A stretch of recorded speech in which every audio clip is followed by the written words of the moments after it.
Hey, what's up, guys? Welcome to the Master Passive Income Show. My name is Dustin Heiner, and I'm here to help you learn how to quit your job by investing in real estate rental properties so you never have to work a JOB, a just over broke job again. Now, I had always been just over broke until I started investing in real estate, and I started reading books before I started even investing anything. And a couple books that I read that I love are written by a gentleman by the name of Robert Kiyosaki. And the very first book that I read of his was called Rich Dad, Poor Dad. I did a review of that book as well. So if you go in the description, you'll see the link to that review as well. But the book I want to talk about today is another phenomenal book that he wrote. And he's written many, many books. But this book got me thinking down the path of the way rich people think. Now, poor people usually think, and I was always poor. I grew up poor. My parents were poor. It's just the way it was. But then I learned how to think differently and how to make money differently. You know, us poor people, we would work a job, and it really does stand for just over broke. We're literally just over broke as we're working a job, working for somebody else. And as we're working that hour, we get paid for that 1 hour. But the rich don't think like that. They work 1 hour and get paid over and over again. In fact, they also work 1 hour, create a business, and then have other people work in that business, pay them good money to work in it, and make money over and over again. So this book that I absolutely love, alongside with Rich Dad Poor Dad, this one is called the Cashflow Quadrant. Now, the cash flow quadrant is basically how you make money. That's, if you sum everything up, it's how money comes into your pocket.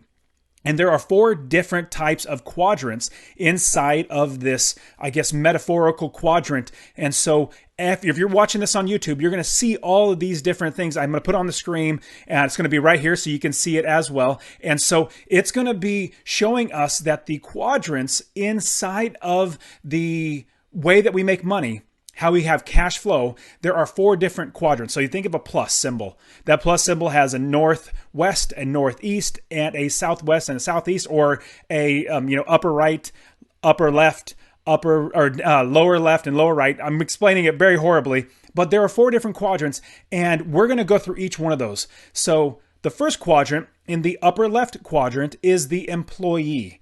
That is the employee, somebody that works 1 hour and gets paid an hour. They basically are told what to do, when to do it, and how to do it, and all that sort of stuff by the business owner or the organization or whatever it might be. So that's what everybody starts in, and it's a great place to be in, but not for everybody. If somebody wants to move on to then being their own boss, then you would move into the lower left-hand quadrant, and that is the self-employed quadrant. About 95% of the population is in this left side of the cash flow quadrant. You're either an employee or you're a self-employed type of person, or you're working for yourself. And imagine you have a carpet cleaning business. Well, in that carpet cleaning business, you go and you basically are cleaning people's carpets. They hire you to come into their house, clean their carpets, and then they pay you, and then you leave. Hopefully you'll get recurring people coming back to you like every 3 or 4 months and say, hey, I need you to clean my carpets again. We just had a party and it's dirty. So hopefully you're continually make money and growing that business. But it's just you, and that's your self-employed, which is not a bad thing because you are now getting rid of your boss and now you're your own boss, which is such an amazing feeling. The downside, though, is that even though you're your own boss, you're trading one boss. You know, if you had a regular job, you're trading that one boss for many bosses. Your customers are now your bosses. So that's a downside. But like I said, 95% of the population is going to be in this left side, either an employee or a self-employed person, which is fantastic. It's actually really good. I love employing people that are employees. I love having people work for me that are self-employed. So that it's absolutely fine to have that. But for the other 5% of the population, if you're listening and watching this video or listening to this podcast, you're also going to, as well, you're going to be like me, thinking, well, I want a little more, or I want to be different. I'm not that 95%. I want to be the 5% that makes money differently and also provides people jobs and at the same time grows a business that is very, very successful, helping so many other people in whatever way possible. And because I love real estate investing so much, I created a free course for you to get started investing in real estate. I just want to share it with everybody because I want them to learn how to invest in real estate and how that can change their life just like it did mine. Go to masterpassiveincome.com/free course. It's all one word, /free course. It'll be in the description as well. So go there and get that free course where I will show you how to analyze properties, how to analyze the deals, how to analyze property managers, find new areas of the country to invest, make sure you're making $250 or more, all that sort of stuff. I'm going to show you step by step how to do that. Go to masterpassiveincome.com/free course. Now, the biggest takeaway that I took from this book, and I want you to take away from this book as well, is you should move from the left side of that quadrant, which is the employee and the self-employed quadrant and section of the Cashflow Quadrant, to the right side of the Cashflow Quadrant. That is where you are now an investor or a business owner. An investor would buy rental properties or real estate or something like that and make money from those. And then you would also have a business owner. Business owner is basically employing people, giving them great jobs so that they can be employed and make money to provide for their families. But at the same time, you take a little bit of money off the top because you're providing the service for your employees and your customers. Now, in starting the Cashflow Quadrant, I personally said, you know what? I want to be a self-employed person. I just want to be on my own. And I thought that was the best way to go. I'm not saying it's not. It's a great way to go, but there are other ways since then. But what I would do is I would start businesses and I would have many businesses, but at the same time, what would happen is I'm trading that one boss for many bosses. So I've had a paper route where I was delivering paper and I was like 13 years old. From there, I started a graphic and website design company where I was designing websites and images and all that sort of stuff. And I was servicing the customers, making sure that they were taken care of. From there, I created a skateboard manufacturing business. Can you believe that? I literally created and made out of my garage longboards or skateboards that are longboards, kind of simulating surfing. Super fun to build, but at the same time, it was hard to sell. You had to go into each store with a set of inventory, it's a bunch of skateboards, and try to sell them at a reduced cost so that they can then resell it. That was a lot of work, and I realized, man, this is a lot of work. I got to figure out something else. Then from there, I started a retail establishment. I literally started a convenience store and a pizzeria, and I was working at having employees do all the work, which was great. But the downside was, this was in 2006, 2007-ish, 2008, when the market was going up really well, started the business, and then 2009 hit and the crash hit. Well, my business, because I wasn't physically working it, I was more managing it. I had employees run it. All my money was getting taken up by my employees, because at the same time, because of the downturn in the market, because of the crash, I wasn't making very much money at all. And in not making much money, I started losing money because I was having to pay more money than was coming in. So being a business owner, trying to employ people and serving customers, that was really, really hard. So that was my venture into the business section of the Cashflow Quadrant. So getting out of the employee and self-employed over to the business owner aspect. Now, the business owner, I really enjoyed working with people and providing people with jobs, but I realized it was a lot of work. My hat's off to people that have retail establishments and manufacturing companies. That's a lot of work. Now, what I did though was I jumped into the investor quadrant. At the same time as I was building my other businesses and still working a JOB, that just over broke job, I was doing all that at the exact same time.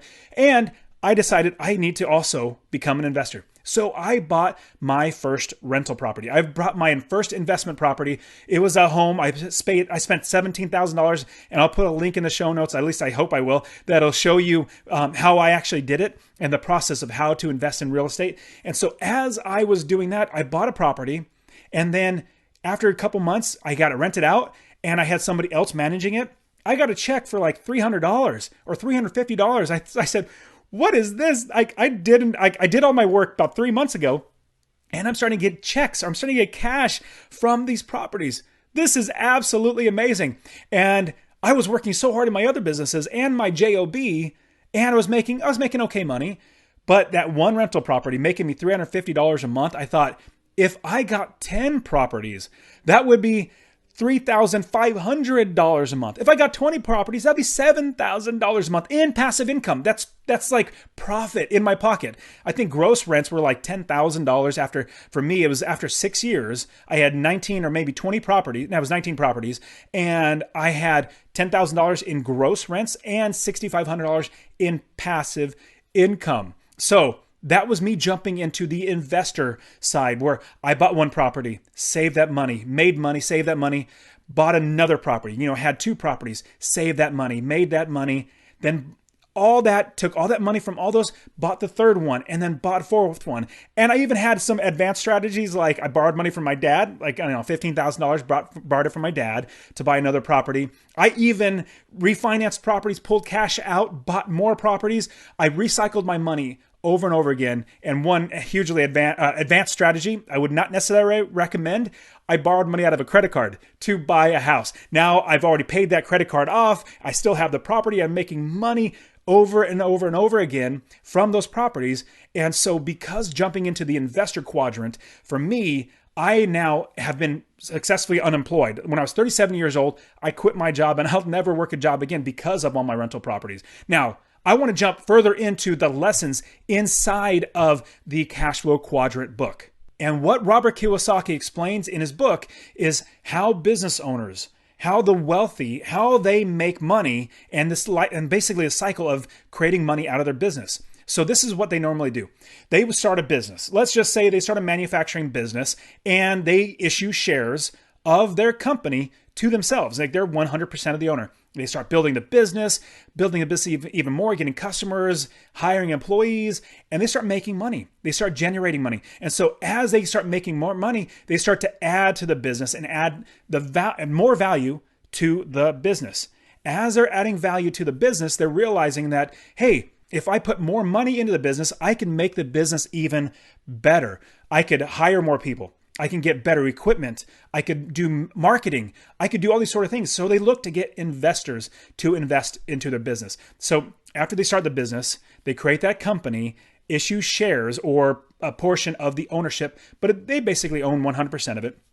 Then what they do is they take all those shares after the business is big enough, they take all those shares and they break them up into a bunch of tiny, tiny pieces and they make it as a stock. And if you buy one stock in a company, it's not like it's 1% or 10%. It just depends on the company and how many shares there are. So if there's like 4 million shares and you have one share out of all the 4 million, that's a very tiny fraction of the company. So what happens is as you're building your business and as you start growing it, starting to make more money and you realize I need cash, what the rich people do then is take that business and they put it for sale.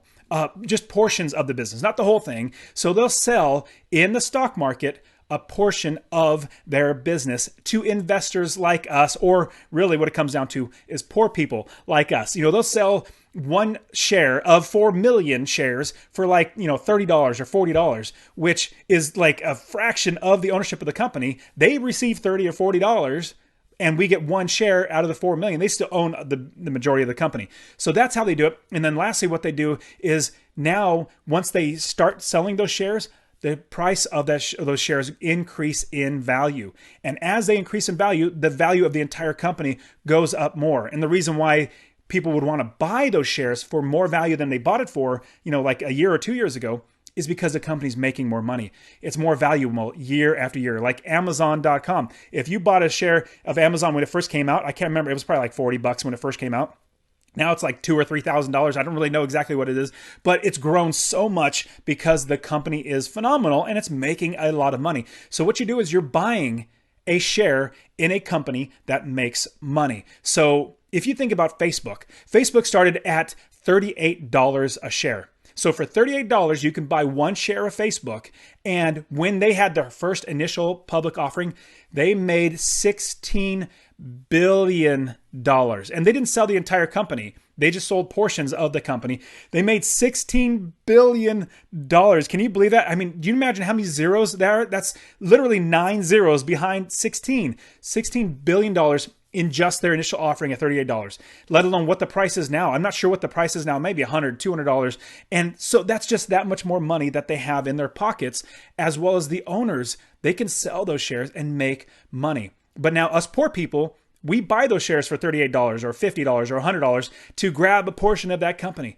But here's what I want to share with the Cashflow Quadrant book and this review. And what I do is now, why don't we create those businesses?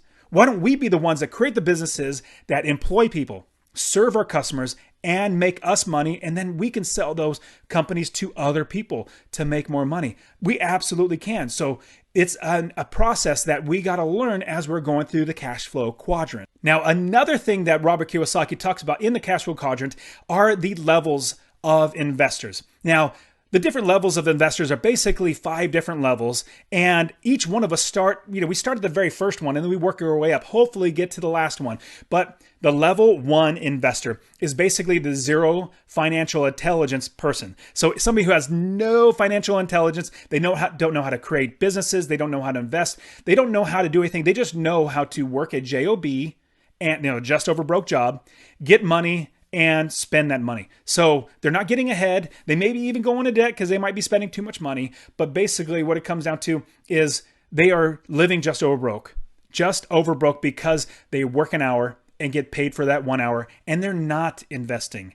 They're not looking at their future and saying, eventually I'm going to stop working because I'm going to get old and tired. And they don't put their money away for the future, or they don't buy investments that would help make them money. So that's the level 1, the zero financial intelligence person. The level 2 are savers, and this is what he calls them, savers are losers level. So level number 2 is savers are losers. And the reason why is they put these types of people, and I was there too, they put their money inside of a bank account. They put it into a savings account where they get a little bit of interest. Now, here's what's funny. I literally opened a checking account and a savings account at Chase Bank. And I looked at the savings account, and if I put $100,000 in there, they would only give me like 0.015% interest on my money. That is your savings account. If you put money in a savings account, you're only going to be making 0.01% of your money, return on your money, which is so horribly, ridiculously small. It's not even 1%. It's not even 2%. It's not even 0.5%. It's so much worse than that. So if you put into a savings account, you're going to be losing money because inflation alone is 3%, if not more. So inflation alone is going to be eating up all your money. So if you have $100 and you get 0.01% per year return on it, but you're losing money 3% a year because of inflation, you're losing money just by keeping in the bank. So you're losing over time. That's why the savers are losers. So we want to at least beat inflation so that $100 will stay $100 or more and make money. Now, the third level of investor is the I'm too busy level. Like, I'm really, really busy. I'm making decent money and I'm too busy to actually invest. So what I'm going to do is I'm going to hire somebody. I'm going to get a 401k. I'm going to get a financial planner. I'm going to get an IRA or buy some mutual funds. I'm too busy. I have little money. I know that I should invest. And so what we do is we invest in these things that will not necessarily make us a lot of money, but they might be a lower risk from losing that money. And so you're just thinking, I have my life. I just can't focus on building a business. I can't focus on buying the right stocks. So I'm going to have other people do it for me, which is not a bad thing. It's just the next level. So that's level number 3. And level number 4 is the I'm a professional level. Like, basically, I know how to invest. I'm going to buy my own stocks. I'm going to sell my own stocks.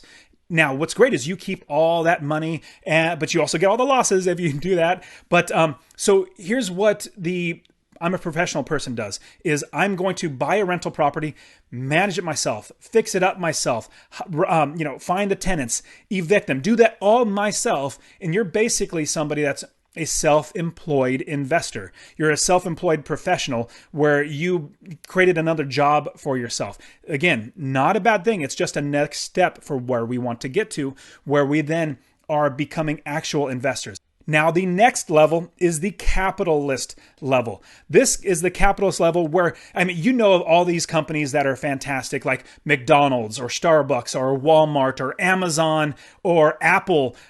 These companies create jobs. Hopefully they create good jobs, but they create jobs for people, give them money for working, and they provide a service to their customers. They provide something beneficial to their customers. They're not taking money. Like the government just takes money from us. Companies, they have to work hard to provide something for us to want to give our money to them. And so what a capitalist level where we can get to is we are employing other people to do the work for us, to make us money. So in my rental property business, I have 30 plus properties now. I make a lot of money every single month from my properties. And in doing that, I employ other people so I don't work. I have property managers, I have contractors, I have inspectors, I have plumbers, electricians, all these sort of other people that do work. I pay them well. I even have an accountant who I paid him well. But the great thing is I don't pay. Well, here's the big thing. I literally don't pay them anything. I don't pay my property taxes. I don't pay my property manager. I don't pay for any of these things myself. My tenants pay for those. And the reason why is I account for every expense before I buy the property, and then I make sure I can rent it for more, at least $250 or more every single month from those properties. Now, the expenses are accounted for, like the taxes, insurance, all that sort of stuff is accounted for, and I know how much I'm rented for, and I make sure I'm going to make $250 or more. Again, those will be in the descriptions or the how to invest in real estate, the step-by-step process. I literally have an entire article written out. I mean, it's really, really long. There's so many steps in there, but I literally document everything out so you can get started. So check the description. I'll have that inside there for you. But that's what the capitalist does, is they look for opportunities to grow and scale their business, hire and employ other people to do the work, and just take a little money off the top. I also provide great housing for people, really, really nice quality houses that they want to live in. And that's what the capitalist does. We then can take that business and sell off shares if we want to. Now, I personally keep it for my entire family because that's how my family eats, is through my real estate. I make all my money through real estate, and we're blessed to literally I don't need a job. We don't have to worry about bills. It's just absolutely amazing. But that's the fifth level, and that's where we want to get to in our businesses and in our investing is so that we are becoming a capitalist, hiring other people to do the work for us and providing a service, a great service for everybody. And one thing that I must share with you in the Cashflow Quadrant and everything that Robert Kiyosaki puts out is the understanding that there is good debt and bad debt. Good debt puts money into your pocket every single month. Bad debt takes money out of your pocket every single month. Now, the downside of having bad debt is you could buy something like a car. You buy a great car to get you from point A to point B, which is really good, but every single month you're paying money out for that car. Good debt would be instead of paying, and even if you pay for cash for that car, even if you paid cash for that car, you paid $20,000 for that car, and it's not coming out of your pocket every single month in a lease payment or a loan, you still paid $20,000 for the car. But Robert Kiyosaki would share, and I would say the exact same thing. Take that $20,000. Buy an investment that makes you enough money to pay for that car loan. And then once that car loan's paid off, you have the car as well as the property making you money. So that's what I teach. I literally do this. Instead of buying a car for $20,000, I'll buy a rental property that makes me $250 a month. And then I'll take that money and $250 a month and buy a car with that money. So once that car's paid off, I have the car and the investment. And that's what we want to learn, is that good debt puts money into our pockets and bad debt takes money out of our pockets. Now, remember, as you're going through the Cashflow Quadrant, you're going to have the employee, the self-employed, the business owner, and the investor. We want to go from the left side of the quadrant to the right side of the quadrant as fast as possible, as well as become an investor where we have investments that make us money every single month. So with the Cashflow Quadrant, I also want you to check out the Rich Dad Poor Dad review of this book. So the link will be in the show notes. Go to the review of the Rich Dad Poor Dad. And these books are fantastic. They really got me to where I am today, where I literally am successfully unemployed. Like you can see in the show notes, or you can see in the video right now, successfully unemployed. I absolutely love not working a job and now being able to help thousands and thousands of people to invest in real estate, to learn how to be successfully unemployed. It's such a blessing. So you guys are fantastic. Thank you so much for being here on the Master Passive Income Show. I hope you really enjoyed this cash flow quadrant review, and I want you to get started. Start investing. And I want you to get started investing. If you text the word rental to 33777, RENTAL to 33777, I will literally give you my free course. It's a free downloadable PDF that you're going to get. It's going to walk you through how to analyze deals, how to find properties, how to get the right property managers, how to manage the properties, all that good stuff. I'm going to show you that entire process. Text the word rental to 33777. Now, you guys are fantastic. Also, check in the description and the show notes. You're going to get all these great information, even more so, like even the images of the cash flow quadrant and everything else in there as well. So go get all that. So you guys are fantastic. Thank you so much for being here. I look forward to seeing you guys next time. All right, see ya.